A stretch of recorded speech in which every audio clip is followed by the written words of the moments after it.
Winding up her two-day visit to Zimbabwe on Thursday in the country's El Niño-affected Matopo district, UN Assistant Secretary General Rina Gelane appealed immediately to the international community for $430 million to ease the food insecurity in the southern African nation.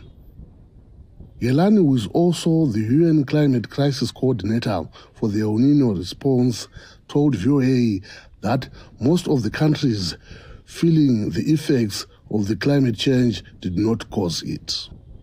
Africa has only produced less than 4% of greenhouse gas emissions, and yet you can see here in Zimbabwe and then in these southern African countries, massive impact. We need to urgently be investing in communities and supporting governments on not only mitigating the climate crisis, reducing emissions, but also, because it's here today, helping communities to adapt to the changes that we're seeing.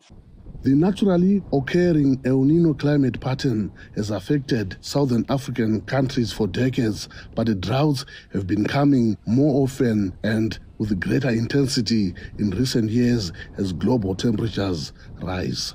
One of those affected is Bekezela Dube, a mother of four, now depending on odd jobs to survive because all her crops were burnt by the sun. This year's rain season was really very bad, as we did not receive sufficient rainfall, and we did not manage to harvest anything from our field.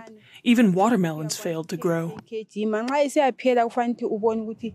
The World Food Programme says 5 southern African countries, Lesotho, Malawi, Namibia, Zambia and Zimbabwe, have declared the drought a national disaster. Angola and Mozambique are also feeling the impacts.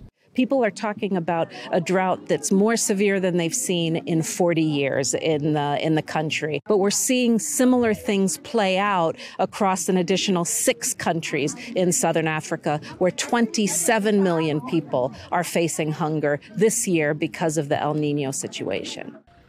Zimbabwe's next harvest is not expected until March.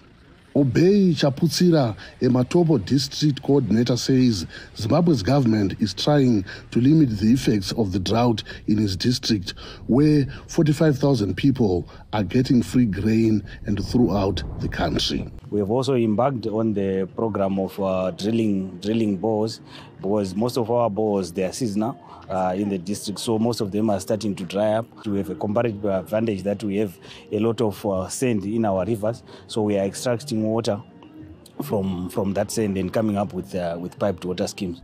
The government hopes these efforts produce enough water for vegetable gardens to ensure communities have a balanced diet as they wait for the next rains expected in late October.